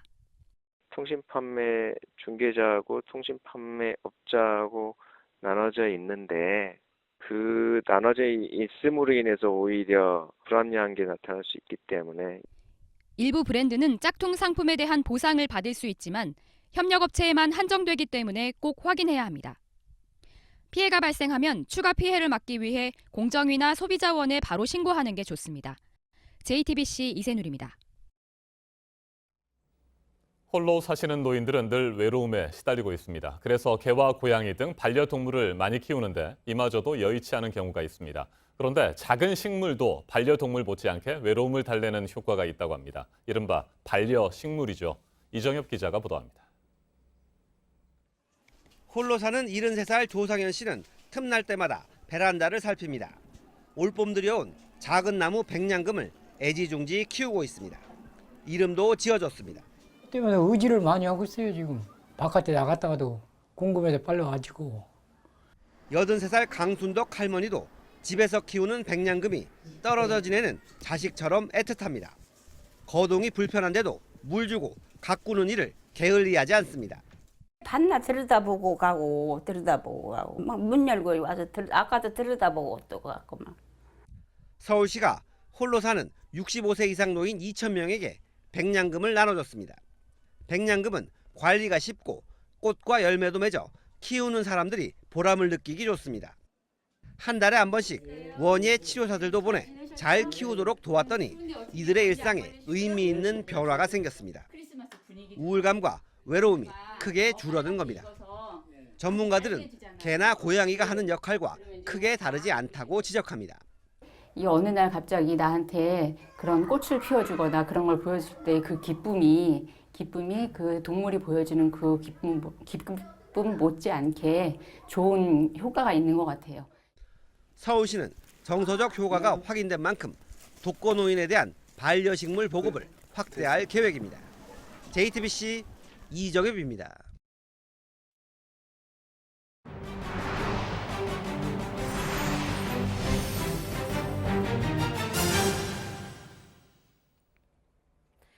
가을 정취가 깊어가는 요즘 고운 빛깔의 단풍잎을 책 속에 곱게 말리는 분도 계시고 잎사귀 작품을 만드는 분도 많죠. 일본 한 시골 마을에선 노인들이 나뭇잎 하나로 연간 1억 원 이상 수입을 올리고 있습니다. 즐겁게 일하는 덕분인지 이 마을은 평균 의료비도 매우 낮은 편이라고 합니다. 윤서령 특파원이 취재했습니다. 81살 미즈사와 할머니의 하루 일과는 집 근처에서 단풍잎을 모으는 것으로 시작됩니다. 색깔이 곱고 반듯한 단풍잎은 고급 음식점 등에서 장식용으로 쓰입니다. 그날그날의 주문량 등 유통 상황도 태블릿 PC로 능숙하게 확인합니다. 丁寧ないし、綺麗し、軽いし、なので私は100歳まで現役で働きたい。 각 농가에서 수확한 잎사귀들은 이렇게 작은 상자에 담겨 우리 돈으로 약 3,000원에 출하되고 있습니다. 실제 시장에서 판매되는 가격은 그보다 2배가 넘습니다. 연수입이 1,000만 엔, 우리 돈으로 1억 원이 넘는 집도 있습니다. 가미카츠는 65세 이상 고령화율이 50%를 넘지만 평균 의료비는 도쿠시마현에서 가장 낮은 편입니다. 사업 경험이 없는 이들이 성공할 수 있었던 배경엔 판매와 유통을 전담하는 한 회사의 역할이 컸습니다. 産業福祉という言葉を使うんですけれども、病院行ったりとか施設に入ってお金を使うことがない。そうするともう上と下っていうか好循環になる。 다만 고령층의 높은 수입이 새로운 소비로 이어지지 못한다는 지적도 나옵니다. 도쿠시마 가미카츠에서 JTBC 윤서령입니다. 길고 긴 진통 끝에 영국과 유럽연합 EU가 영국의 EU 탈퇴 방식과 조건을 담은 브렉시트 합의문에 공식 서명했습니다. 이제는 양측 의회의 비준 절차만 남아있는데 순탄치 않을 것으로 전망됩니다. 비준을 통과하면 영국은 내년 3월 29일에 EU를 공식 탈퇴하게 됩니다. 이재승 기자가 보도합니다. 벨기에 브뤼셀에서 열린 유럽연합 특별 정상회의에서 영국과 EU 지도자들이 브렉시트 합의문에 마침내 서명했습니다. 2016년 6월 영국이 국민투표를 통해 EU 탈퇴를 결정한 지 2년 5개월 만입니다. EU와 영국은 양측 의회의 비준 동의를 받는 절차에 들어갔습니다. 의회를 통과하면 내년 3월 29일 영국은 EU를 떠나게 됩니다. 다만 2020년 말까지 전환 기간을 둬 현행대로 EU의 제도와 규칙이 적용됩니다. EU 의회 승인은 비교적 순탄하게 이뤄질 전망입니다. 관건은 영국 의회의 비준 여부입니다. 영국 보수당 강경 브렉시트파 의원뿐 아니라 EU 잔류를 선호하는 노동당 등 야당 의원들도 정부의 브렉시트 합의에 부정적입니다. 영국 메이 총리가 의회 비준에 실패하면 전개될 시나리오는 4가지입니다. EU와 재협상에 나설 수도 있지만 EU와 합의 없이 탈퇴하는 노딜 브렉시트가 현실화될 수 있습니다. 또 메이 총리가 물러나면서 조기 총선이 치러질 가능성이 있고 제2 브렉시트 국민투표가 실시될 여지도 있습니다. JTBC 이재승입니다. 한국인 여성 유학생이 집단 폭행을 당한 영국 런던의 옥스퍼드 서커스 거리에서 한국 교민들이 약자들에게 안전한 사회를 만들고 정의를 구현하자는 선언문을 내걸고 촛불 집회를 열었습니다. 주부와 어린이 등으로 구성된 집회 참가자들은 증가하는 혐오 범죄에 맞서 정부와 경찰이 보호에 적극 나서야 한다고 촉구했습니다. 이들은 전단지를 나눠주며 폭행 목격자들이 연락을 해줄 것을 요청했고 다음 주말 더 큰 규모의 촛불 집회를 열고 철저한 수사를 촉구할 계획입니다. 아프리카 우간다에서 유람선이 전복돼 지금까지 31명 이상 목숨을 잃었습니다. 현지 시간 24일 빅토리아 호수에서 승객 90여 명이 타고 있던 유람선이 뒤집혔습니다. 사고 유람선의 정원은 50명인데 2배에 가까운 승객이 타고 있었는데요. 지금까지 최소 31명이 사망했고 구조된 승객은 27명에 불과해 인명피해가 더 커질 것으로 우려됩니다. 당국이 구조 활동과 함께 정확한 사고 원인을 조사 중입니다. 배에서 불길과 함께 검은 연기가 치솟습니다. 호주 골드코스트 인근 바다인데요. 제트스키들이 화재 선박 근처를 맴돌며 선박을 향해 물보라를 일으킵니다. 소방대가 출동하기 전 급한 대로 불을 끄려는 건데요. 나중엔 10여 대의 제트스키가 모였습니다. 다행히 인명피해는 없었는데요. 이후 출동한 소방대는 제트스키의 초기 진압 덕에 더 쉽게 불을 끌 수 있었다고 전했습니다. 남미 최고의 축구 클럽을 가리는 코파 리베르타도레스 결승 2차전을 앞두고 최악의 폭력 사태가 발생했습니다. 버스를 향해 달아든 돌에 유리창이 깨집니다. 버스엔 보카 주니어스 축구팀의 선수들이 타고 있었는데요. 리버플레이트 팀의 축구팬들이 결승전 상대인 보카 주니어스 선수단의 버스를 막아서고 공격한 겁니다. 일부 선수들이 부상을 입고 병원으로 이송됐고 리버플레이트 팬 30명이 체포됐습니다. 남미 축구연맹은 결승전이 무기한 연기될 것이라고 밝혔습니다. 한 남성이 현금 자동 입출금기를 거칠게 잡아뜯습니다. 러시아 서부 사마라에서 CCTV에 포착된 영상인데요. 기계를 열고는 현금이 담긴 것으로 보이는 통을 뜯어내려 안간 힘을 씁니다. 간 큰 이 도둑, 온 힘을 다해 통을 잡아당겨 뜯어내더니 통째로 힘겹게 끌고 갑니다. 그런데 도둑이 애써 훔쳐간 건 진짜 돈이 아닌 위조 지폐였습니다. 현금 입출금기 안에 위조 지폐를 모아둔 통을 현금이 든 통으로 착각해 뜯어간 건데요. 결국 도둑은 가짜 돈을 훔친 혐의로 체포됐습니다.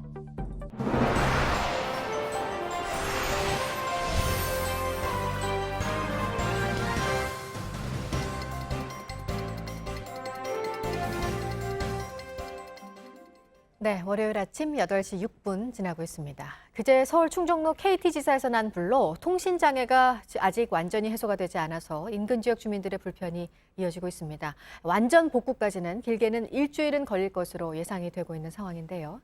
일상이 마비되는 것에 대해 어떤 보상이 이루어질지도 관심이죠. 일단 KT는 피해 고객들의 한 달치 요금을 감면하기로 했고요. 자영업자들에 대해서는 별도로 보상책을 검토할 예정입니다. 이혜원 기자가 보도합니다. 경찰과 소방당국이 어제 1차 감식을 벌인 결과 KT 아현지사 건물의 지하통신구 150m 중 79m가량이 불에 탄 걸로 나타났습니다. KT 측은 어제 자정을 기준으로 휴대전화 등 무선 통신이 70% 이상, 인터넷은 97% 이상 복구됐다고 밝혔습니다. KT는 임시복구 작업을 화재 사흘째인 오늘까지 마무리한다는 계획이지만 불에 탄 설비를 완전히 복구하기까지는 일주일 정도 걸릴 거라는 게 소방당국의 설명입니다. KT는 이번 화재로 피해를 입은 유무선 통신 서비스 가입자에게 한 달치 요금을 감면해주기로 결정했습니다. 보상금은 직전 3개월 동안의 평균 사용 요금을 기준으로 책정하게 됩니다. 영업 손실을 본 자영업자 등에 대해선 적극적인 보상 방안을 마련하겠다는 입장입니다.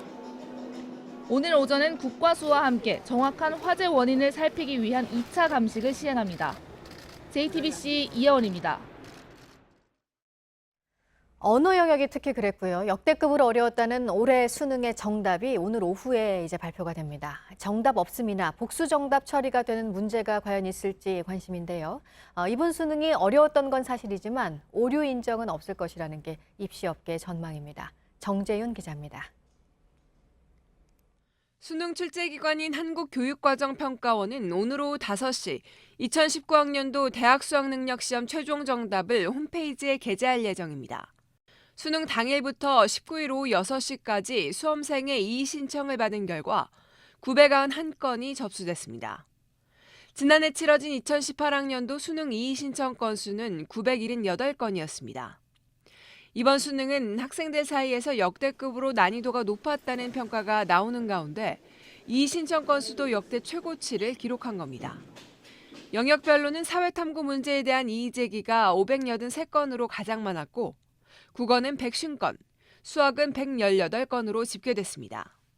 사회탐구에선 지문에 나타난 사상가가 누구인지 추론한 뒤 이 사상가의 입장을 고르는 3번 문제에 400건 넘게 이의 제기가 몰렸습니다. 또 국어에서는 과학과 철학이 융합된 지문의 내용을 이해한 뒤 이를 바탕으로 만유인력에 대한 제시문을 해석해야 하는 31번 문항에 대한 이의 제기가 많았습니다. 1994학년도 수능 이후 복수 정답 처리되거나 정답 없음으로 전원 정답 처리된 건 모두 8문제입니다. 2019학년도 수능 성적은 다음 달 5일 수험생들에게 통시될 예정입니다. JTBC 정재윤입니다. 무언가 본다는 게 눈으로만이 아니라는 걸 보여주는 사람들이 있습니다. 강나현 기자가 전해드립니다. 그저 회색의 커다란 동물인 줄만 알았습니다. 그런데 이곳의 코끼리들은 다릅니다. 난생 처음 살아있는 코끼리를 직접 만져본 시각장애인 학생들. 눈이 아니라 손과 귀로 보고 만든 코끼리는 훨씬 개성이 넘칩니다. 신현빈 군도 시각장애인을 위한 이 미술 교육을 통해 화가라는 꿈을 꾸게 됐고 이번 입시에서 미술대학에 합격했습니다.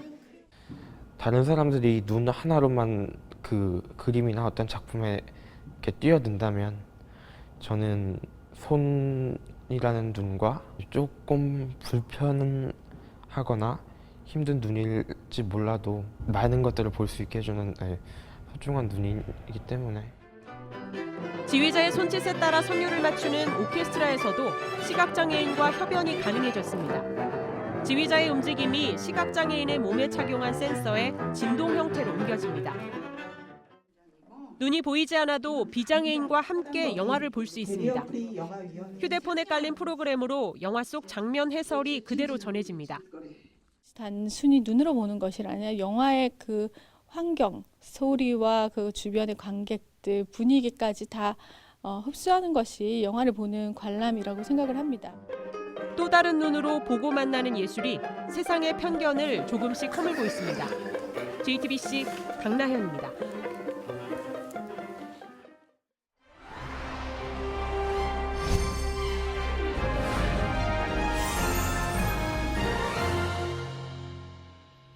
유엔 안전보장이사회와 미국이 남북 철도 연결 공동조사에 한해 대북 제재를 면제해주기로 결정했죠. 교착 상태에 빠졌던 북미 대화가 물꼬를 틀 수 있을지 주목됩니다. 문재인 대통령은 이번 주 G20 정상회의 참석을 계기로 또 한 번 비핵화 외교에 나섭니다. 최인택 중앙일보 국제전문기자와 한 걸음 더 들어가겠습니다. 어서 오세요. 안녕하십니까? 네, 유엔 안보리에 이어서 미국도 남북 철도 연결 공동조사에 한해서 대북 제재를 면제해주기로 결정했습니다. 공동조사에 필요한 물품이라든지 장비를 자유롭게 북한으로 반입할 수 있다 이런 거죠? 예, 그렇습니다. 특히 이제 문제가 되는 건 유류인데요. 네.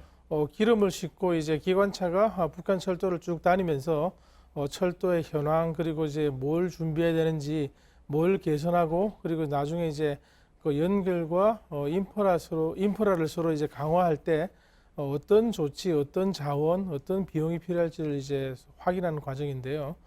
지금까지 보면은 안보리와 미국이 이제 이중으로 북한에 제재를 하기 때문에 유엔 안보리와 미국에 대한 동시 설득 그리고 이제 그 앞으로의 대화를 위해서 필요하다. 그리고 이제 어떤 그 비핵화 이후에 북한이 얻을 수 있는 이점을 보여줄 수 있다. 뭐 이런 점을 바탕으로 해서 우리가 이제 설득, 대화 이런 노력이 일단 이제 첫 관문을 뚫은 것으로 평가할 수 있겠습니다. 네. 근데 이제 미국이 이렇게 호의적으로 나온 건 지금 북미 고위급 회담이 언제 열리냐 얘기가 지금 한참 나오고 있는 상황이기 때문에 북한에 대해서 어떤 메시지를 주고 분위기를 만들려는 그런 의도로 볼 수 있을까요? 그렇죠. 대화의 물꼬를 트고 일단 뭐 이 정도까지는 해줄 수 있다. 네. 인프라는 나중에 이제 비핵화를 위해서 비핵화를 한 다음에 국제사회가 우리가 한국이 투자가들이 줄 수 있는 그런 어떤 이제 그 큰 선물이 되고 북한에도 이익이 될 수 있기 때문에 그런 거를 이제 앞으로 뭐 어떻게 될 것이라는 걸 보여주면서 북한을 이번 대화의 장으로 이제 끌어내는 큰 유인책으로 볼 수 있겠습니다. 네, 이 같은 분위기라면 올해 안에 남북 철도 연결을 위한 공사 착공식도 가능할까요? 착공식은 어떤 상징적인 의미 행사죠. 네. 임종석 그 대통령 비서실장도 얘기를 했습니다만은 착공을 할 가능성은 상당히 이제 크다고 하겠습니다. 그런데 어떤 그 상징적인 행사 이상의 의미는 그 없지 않을까 생각이 드는 게요. 이게 이제 그 진짜 연결이 되고 어떤 투자가 이루어지려면은 대북 제재가 뭐 본격적으로 해제가 돼야 되고 그러기 위해서는 북한이 비핵화 조치에 한 걸음 더 나가야 되는데 지금 이 두 가지가 서로 맞물려서 교착 상태에 있지 않습니까? 그렇기 때문에 뭐 실질적인 진전보다 어떤 이제 상징적으로 깃발 하나 꽂는 정도의 의미가 있다고 하겠습니다. 네. 지금 뭐 고위급 회담 일정 얘기도 나오고 있는 상황이고 미국도 이렇게 나왔는데 북한은 좀 조용한 것 같아서요. 왜 그런 걸까요? 지금 뭐 여러 가지가 있는데요. 북한 입장에서도 지금 뭐 몇십 년간 개발한 핵을 지금 뭐 뭘 받고 이제 이걸 비핵화로 가느냐, 어디까지 비핵화를 하느냐, 두고 이제 내부적으로도 상당한 진통이 있어 보입니다. 네. 김정은 위원장도 지금 그러한 그 북한 내부의 사정 때문에 여러 가지 조율 과정이 필요할지도 모릅니다. 그리고 지금 뭐 북한 입장에서는 그 남북 철도 이것도 굉장히 이제 큰 물꼬를 시작하는 의미는 있겠습니다만은 지금 북미 정상회담 그리고 이제 2차 남북 정상회담을 위해서 2차가 아니죠. 이제 그 뭐 서울 답방이라든지 이런 큰 행사를 위해서 준비를 해야 되는데 이 준비가 이제 북한 입장에서는 보통이 아니죠. 네. 그리고 이를 위해서 어떤 이제 타협이라든지 기싸움을 해야 되는데 지금 뭐 남북 철도는 하나의 이제 작은 문제로 북한이 볼 수밖에 없는 네. 그런 상황으로 평가할 수 있겠습니다. 네, 갑자기 연기됐던 북미 고위급 회담이 이르면 이달 말에 열릴 것이다. 구체적으로는 27일, 28일쯤 열릴 것이다. 이런 뭐 예상도 나왔습니다만 현지 시간과 미국 현지 시간과 말이죠. 약간의 차이가 있긴 합니다만 당장 내일과 모레예요. 이게 뭐 가능할 것 같지가 않은데 어떻게 보십니까? 그걸 또 하려면은 그 미국 측에서 당사자인 그 폼페이오 국무장관이 네. 뭐 어딘가 날아가든지 뭐 손님을 맞아야 되는데 네. 그러기 위해서는 이달 30일 아르헨티나 수도 부에노스아이레스에서 G20 네. 정상회의가 있는데 거기에 참가하기로 돼 있습니다. 트럼프 대통령이 가기 때문에 이거는 이제 국제적인 재정적 안정을 위해서 하는 회의이기 때문에 뭐 중앙은행장이나 이런 사람들도 가고 지금 정상회담이라 정상들이 가는데 국무장관이 이제 뭐 따라가야 할 정도로 다양한 지금 의제가 있습니다. 그리고 그 미러 정상회담도 G20 회담에서 지금 뭐 예정돼 있기 때문에 국무장관이 안 갈 수가 없고 이를 위해서도 굉장히 지금 바쁜 와중이죠. 네. 그리고 이제 아무리 통상 문제지만 그 외교를 담당하는 미국 국무장관이 미중 정상회담에서 큰 역할을 할 수밖에 없기 때문에 지금 그 한반도는 우선순위에서 조금 밀릴 수 있지 않을까 그렇게 이제 짐작을 할 수 있겠습니다. 그러면 지금 말씀하신 대로라면 북미 고위급 회담은 12월 초 이후로 이제 넘어가는 상황인데 그러면 이제 우리 문재인 대통령 입장에서는 좀 마음이 달라집니다. 이 G20 정상회의 전에 북미 고위급 회담이 열리지 않고 그 뒤로 넘어갔다는 건 그렇지 않을까요? 그렇죠. G20 그 회담은 전 세계적인 재정 경제 문제를 가지고 이제 의논하는 회담입니다만은 이번에 그 독특한 게 네덜란드가 초청국으로 참가를 합니다. G20 네. 그 회원국은 아닌데 네덜란드는 지금 현재 유엔 안보리 비상임 이사국으로서 유엔 안보리 안보리의 지금 의장국을 맡고 있습니다. 그리고 이제 그 G20 그 회원국인 남아프리카 공화국이 내년도 의장국을 맡을 예정입니다. 네. 지금 현재와 이제 차기 의장국을 두고 유엔 안보리를 상대로 어떤 그 대북 제재 완화 관련 뭐 설득이라든지 외교가 가능하고요. 지금 그 미국 트럼프 대통령과 문재인 대통령 간에 그 뭐 정상회담을 강하게 지금 추진하고 있는데 그 경우에도 이런 뭐 제재 완화라든지 이런 얘기를 할 수가 있고 그리고 지금 뭐 한반도를 둘러싼 그 뭐 일본 그리고 중국, 러시아 정상들이 다 모이는 자리입니다. 네. 그래서 굉장히 이제 어떤 얘기하기 편한 장이기 때문에 네. 이를 우리 측으로서는 활용하려고 하는데 그 전에 그 북미 그 고위급 회담이 있으면은 그 물꼬를 트고 여러 가지 얘기를 진행하기가 쉬운데 그렇죠. 거기 없으면 이제 굉장히 가서 좀 깝깝한 상황이 될 가능성을 배제할 수 없는 거죠. 네, 말씀하신 대로 문재인 대통령과 트럼프 대통령이 G20 정상회의 기간에 한미 정상회담을 가질 것으로 보이는데 이 자리에서 2차 북미 정상회담 등에 대해서 좀 더 진전된 얘기들이 오간다면 김정은 위원장의 연내 서울 답방 다시 좀 더 가시화되지 않을까 이런 생각도 드는데 어떻게 보십니까?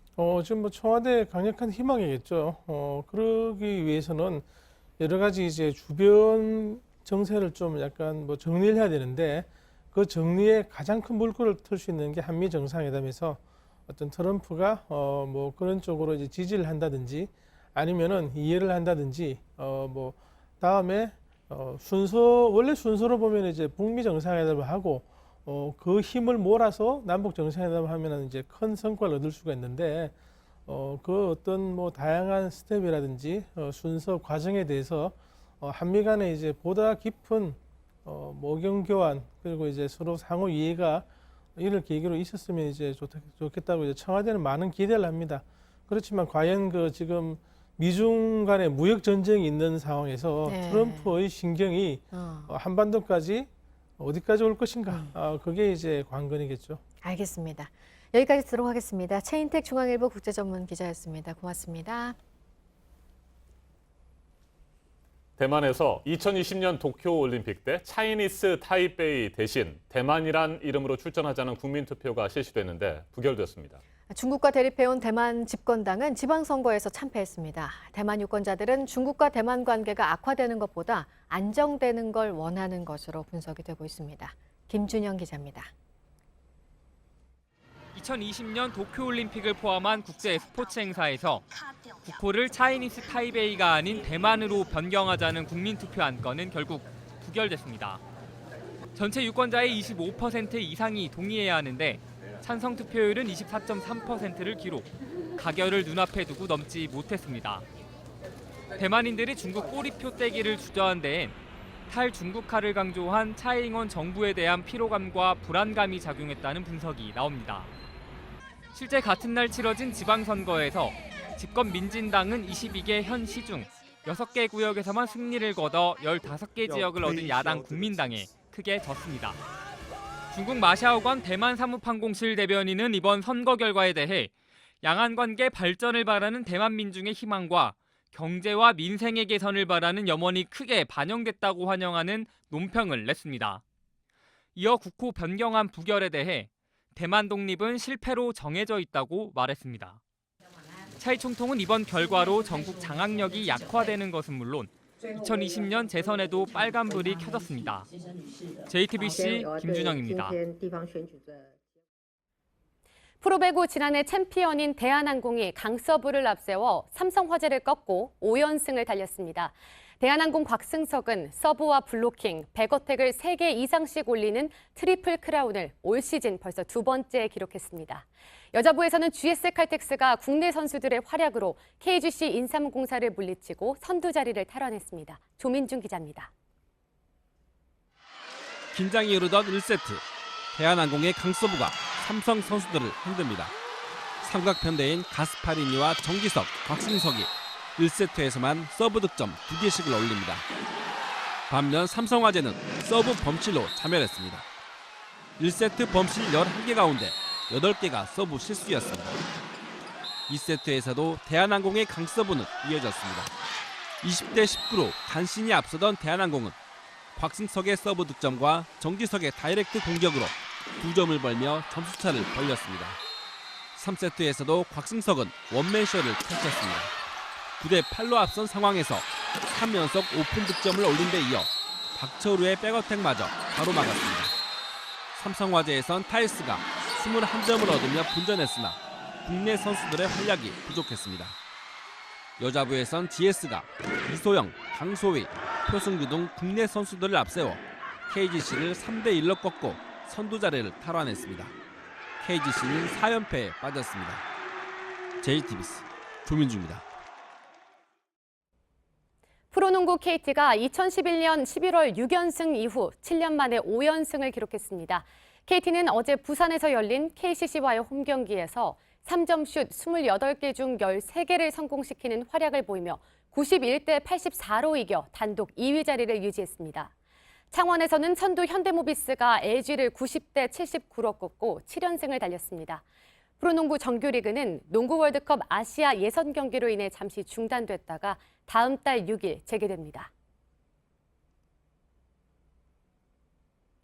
신지혜 선수가 일본 여자 프로골프 JLPGA 투어 사상 처음으로 한 시즌 메이저 대회에서 3차례 우승을 차지했습니다.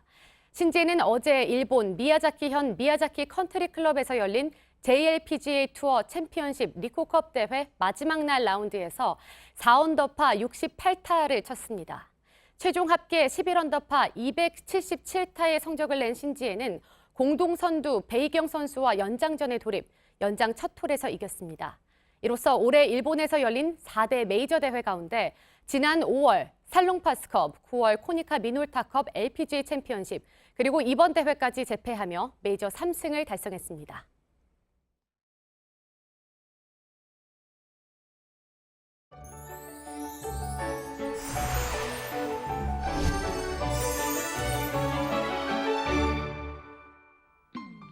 날이 풀리고 초미세먼지가 찾아왔습니다. 현재 출근길 전국 대부분 지역의 공기가 무척 탁한데요.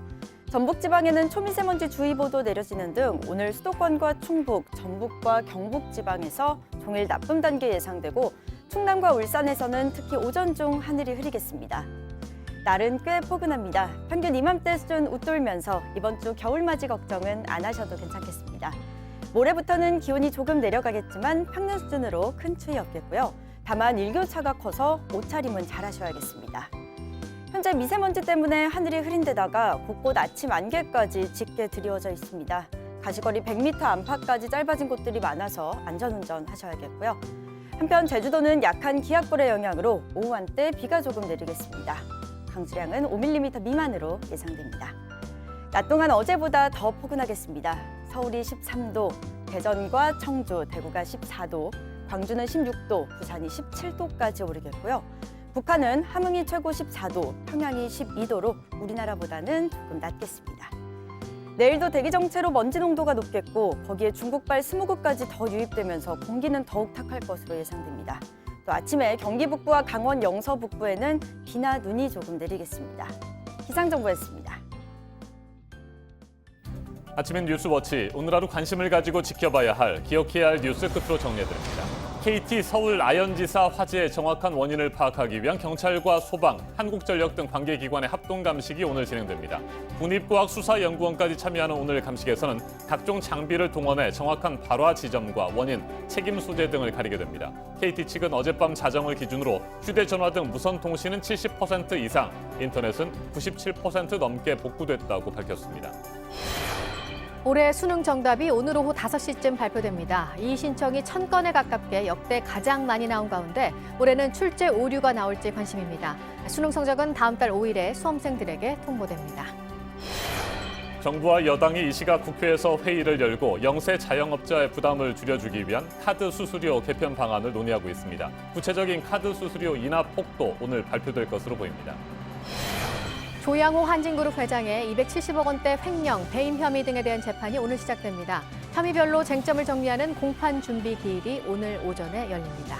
오늘 전해드릴 소식은 여기까지입니다. 이상으로 JTBC 뉴스 아침엔 월요일 순서 모두 마치겠습니다. 건강한 하루 보내시기 바랍니다. 고맙습니다.